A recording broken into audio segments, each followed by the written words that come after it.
Hanangin.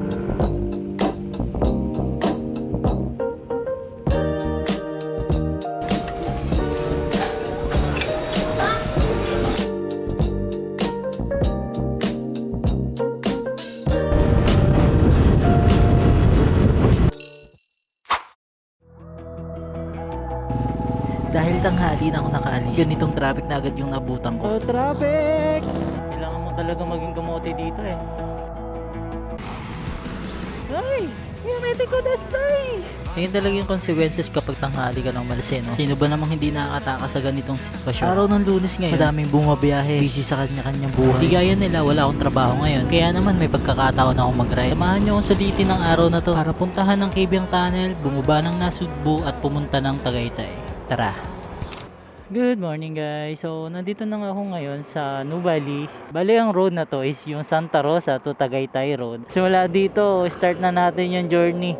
Pagkatapos ng napakahabang traffic dun sa Calamba. Nakapunta na ako dito dati. Kaso nga lang, di ko natanda yung dinaanan namin. Kaya mabagal lang ako ngayon eh.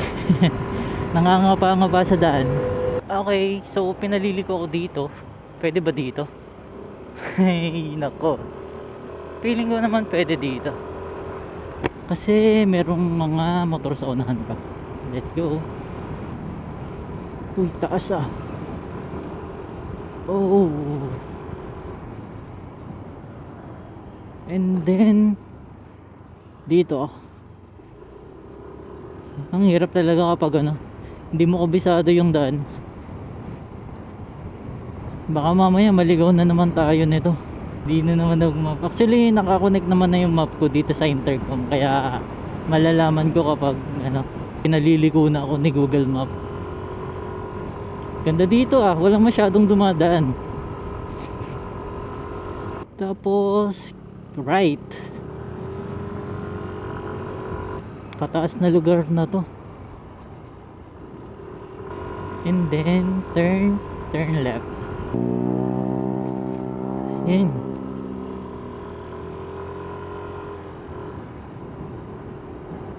Ano na dito, makikipot na yung daan. Medyo maliit na nga yung kalsada sa parte na to. Nakakalito nga lang din kasi paliko-liko yung mga daan. Ang ganda. Ang lilong, gawa ng mga puno. At hanggang sa nakarating na ako dito. Guys, so yun, bali pinakaanan ako dito ni Google Map. Ang daan na to ay East-West Road. Madadaanan natin yung Amadeo papunta ng Indang, Cavite. Maganda na yung daan dito, di katulad kanina na napakasikip ng ano natin. Or makipot yung daan. Tapos may mga solar na rin, no? Itong daan na to parang similar dun sa nadaanan ko dun sa Quezon. Sa Quezon. Dito sa Batangas yung bypass. Nung pumunta ako ng Mabini. Parang ganito lang din yung itsura eh. Na-enjoy ko nga baybayin ang daan na to kasi walang traffic. At simula dun sa Silang Cavite sa makipot na daan at hanggang dito sa Indang, dito sa May Jollibee ay inabot din ng 19 kilometers. At simula nga dito, papunta na ako ng Naig, Cavite. Okay guys, itong daan na to papunta na ng Naig. So 18 kilometers din to. Babaybayin. Base lang kay Google Maps. Di ko alam kung mas maganda yung daan dito kasi parang iba yung dinaanan ko dati.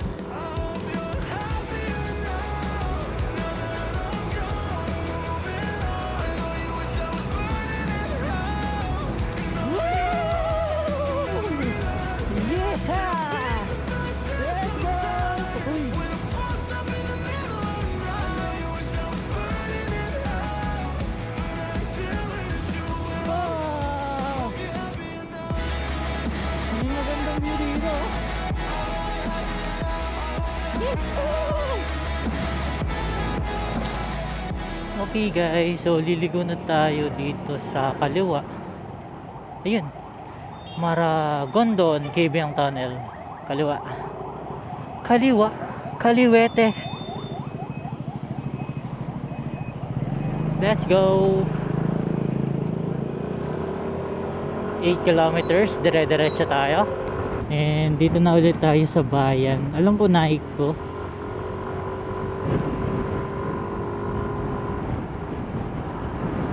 Madami ng sasakyan ulit. Medyo mahaba din yung binaybay ko dun sa papunta dito. Natatanaw ko na yung mga bulubundukin simula dito.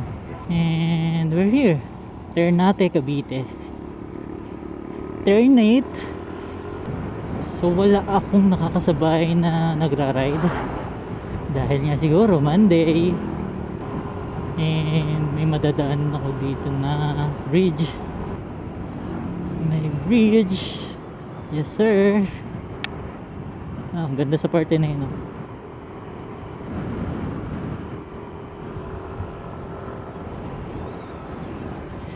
Yung side na to dagat na. Palapit na sa atin yung bundok. Side na tuloy ako. Makakapunta na ulit ako ng Kibyang Tunnel. Dito na nag-i-start. Dumadami na yung puno. Uphill to.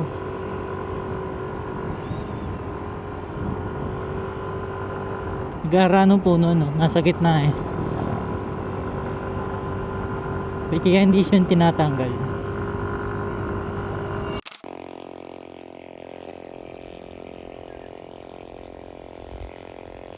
Guys, malapit na ako dito sa Kibyang Tunnel. And 18 minutes na lang nandun na ako. So mga 12 kilometers pa yun upon checking dito sa maps. And simula dito, ito na yata yung mga scenic view na madadaanan natin. Kaya yun, nagpalit lang din ako ng battery ng camera. And alis na din tayo. Ang oras nga pala is 9:32 ng umaga. Sa simula dito, no, dito na yung magagandang mga tanawin eh. Kahit naman dun sa tinigilan ko kanina, magandang tanawin, tapos maganda na yung daan. Uy, may namimitik dito. Ay, hindi pala. Oh, yung nga, namimitik. Hindi man lang ako nag-post. Oo nga pala, nagpalit na pala ako ng bola nitong si Maxi. So, ang stock ng NMAX V3 is 13 grams. Tapos, nagpalit ako ng aftermarket na 12 grams. Tapos yung top speed hindi ko pa siya natatry. So siguro mamaya kapag may mga patag at saka diretso na daan. Bali ang pinaltan ko lang naman dyan is yung 12 grams na bola lang. And the rest wala na. Kapag dito talaga may naririnig ako ng ibon na ibon ba yun or insekto? Yung matining siya na dire-diretso lang. Akala ko nga motor siya eh, sa motor nung gagaling.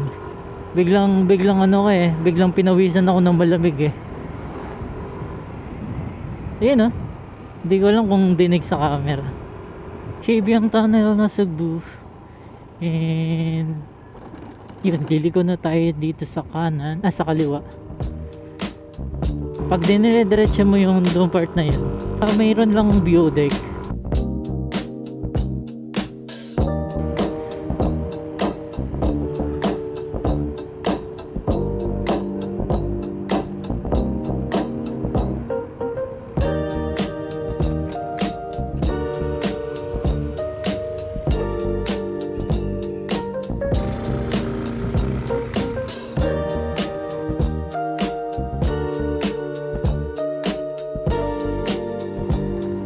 Yun no, ganda. Walang masyadong magra-ride. Maganda talaga mag-ride kapag ganitong weekdays no. Konti lang yung mga motor. Yan guys, Kibyang Tunnel. And after naman ito sa Nasugbu, diretso. So alis na rin ako. Lagpasan ko na to. Sa gitna ng kabundukan ng Mount Palay-Palay, matatagpuan nga natin itong Kibyang Tunnel. Ito yung pinakamahabang underground highway tunnel sa buong Pilipinas. Base sa research ko, meron siyang haba na 300 meters at ito yung nagdurugtong sa Cavite at Batangas. So specifically sa bayan ng Ternate at Nasugbu. So diretso na tayo. Papunta naman tayo ng Nasugbu o para bumaba na ng Tagaytay. Doon na tayo sa Tagaytay magla-lunch. Hindi ko din trip ang kumain ngayon kasi medyo maaga pa. Marami mga palang view deck dito. So pwede kang tumambay. May mga shelter naman eh, or pahingahan. Mga designated place na pwede kang tambayan din talaga. Hanap tayo ng magandang pwesto para mag picture. Ang lupit. Ito pa. May view deck.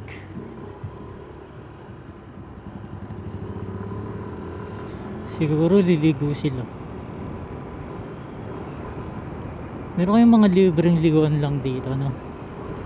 So far sa gas naman natin, wala pa namang nababawas. Bali nagpagas ako doon sa may Kalamba sa Parian ng full tank at hanggang ngayon wala pa namang bawas. Masasabi ko bang mas tumipid yung gas simula nung nagpalit ako ng bola? Hindi ko pa rin masabi kasi 116 pa lang yung natatakbo hanggang ngayon. So ngayon nasa 39.4 pa lang yung kilometer per liter. So may nadaanan ako ditong magandang view, guys. Tingnan nyo to. Parang hindi na-justify na maayos sa camera na to. Palitan natin yung camera. Ang ganda!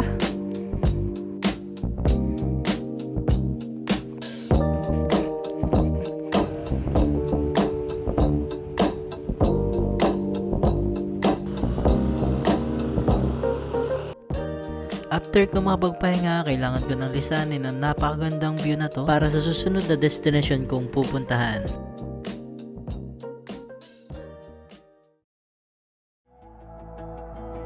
I remember the streetlights on the corner by the park we used to stay and drink past midnight till the sunrise, talking shit, a couple kids. We were friends that turned to lovers.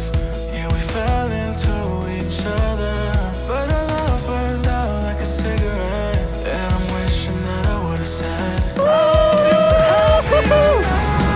Now that I'm gone, Ang daming puno. I know you were so Hey.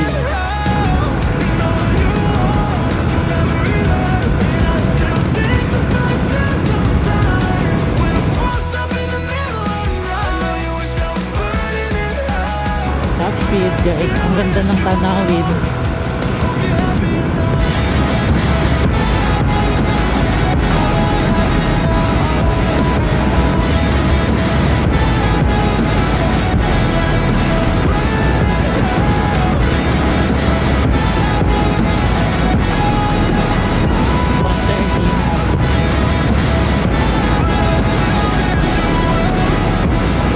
Ay, tukod na.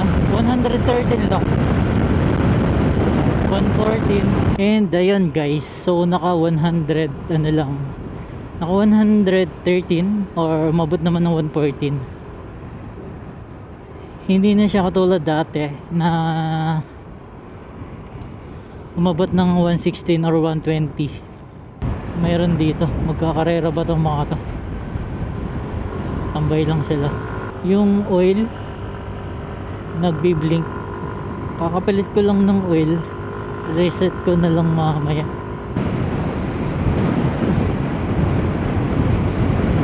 Nice. Nandito tayo sa Nasugbu, Barangay Wawa daw. And then base naman kay mapa 1 hour and 4 minutes na lang nasa Tagaytay na tayo. So doon na ako magla-lunch. Ang oras ay 10:50. So for sa gas, okay pa naman. Nabawasan ng isang bar. And kasyang-kasya na to hanggang makarating ng Tagaytay. At sana hanggang sa pag-uwi. Pagkatapos dito kakaliwa na ako. Kasi kapag diniretso to, papunta yan ng Lian, Batangas or Calatagan daw. Simula naman dito, hindi rin naman kalayuan yung rotonda ng Tuy, kaya inabot lang ng 7 minutes or 5.5 kilometers. Tapos ikot tayo dito. And then dito. Yun Tagaytay. Alfonso, Tagaytay, SLEX, diretso. And simula naman dito, estimated travel time is nasa 37 minutes. Papunta ng Mahogany Market. Malubak. Wala naman traffic sa lugar na to, ayun nga lang maraming lubak na hindi mo agad mapansin. Kaya nagdahan-dahan na lang din ako sa pagdadrive dito. Grabe ng park ni Kuya. Mali yung park niya. Ayun, medyo lumalamig na ulit yung klima. Alam ko, malapit na ulit tayo sa Tagaytay. Kalalagpas lang natin ng arko ng Nasugbu. Papunta na ako dito sa Mahogany Market. Parang gusto kong kainin ngayon ay bulalo. Dito na din naman tayo sa Tagaytay. Yawa, ano ba yan? Ano? Sabi naman mga lubak na yan. Dito na tayo sa Twin Lakes. Tapos ito yung overlooking view. Dang! Di pala masyadong kita talaga sa camera na to. Kasi ito na yung papunta ng Mahogany Market. Bali, hindi ko alam yung kainan kasi hanapin ko pa din. Habang papunta ako dito sa parking, nakita ko nga yung kainan na nasa second floor lang. Sakto din palang alas 12. Yun, kain na tayo. Grabe, sobrang dami ng bulalo. Hindi ko ito maubos. Yung na-order kong bulalo is 550, good for 2. 25 pesos isang rice. And bumili ako ng tab para i-take out yung bulalo kasi hindi ko naubos. Worth 60 pesos. A total of 635. Yung problema ko, paano ko ito ilalagay? Pagkasyahin ko na lang, dami kong gamit. Napagkasya ko naman yung yung take out. Sana lang hindi siya mag-leak doon sa lagayan niya. Wala na ako iba din nabili kasi wala na akong lalagyan. Buti na nga lang napagkasya ko yung yung bulalo na natira. Bakit traffic? Feeling ko may ginagawa ditong kalsada. Ito dahil dito traffic. Ayun, maluwag na ulit. Yes sir. Bali dito na ako dumaan sa Snake Road pa uwi ng Kalamba. Doble ingat lang din if mapapadaan kayo dito kasi sobrang tarik at grabe yung palusong dito. And sharing this one and only life, ending up just another lost and lonely wife. You count up the years and they will be filled with. So paano? Dito ko na tinatapos yung video. Maraming salamat sa panonood and ride safe.